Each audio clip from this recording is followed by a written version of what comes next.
The first law of thought, that is principle of identity. It assumes that one thing is only itself. It cannot be any other thing. Okay? So it cannot be described any other way also. This is a false claim. Actually, one thing can be described in many ways. Take for example pen. Pen, it is used for writing. That is a primary purpose. But pen can also be used for playing. That means it is a toy.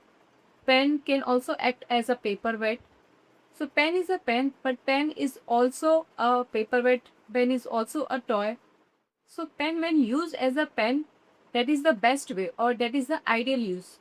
But when pen act as a toy, as a paperweight, then it is acting as a less ideal way. It is just acting in a better way. So primarily, we are getting a ladder of truth. That is when pen is acting as a pen, when pen is used as a pen, then it is at the top of the ladder. When pen is acting as a toy, then it is at the lower rung. And pen is acting as a paperweight, then it is further in the lower rung. So actually, we have a ladder of truth. That is when pen is used in its ideal way, in its best way. So it is at the top of the ladder, at the top rung. When pen is acting as a toy, when it is used as a toy, then it is at the lower rung. And then when it is used as a paperweight, then it is acting in the or it is placed in the further lower rung. So one thing is not just one thing. One thing is actually many things. So first principle of identity is actually false.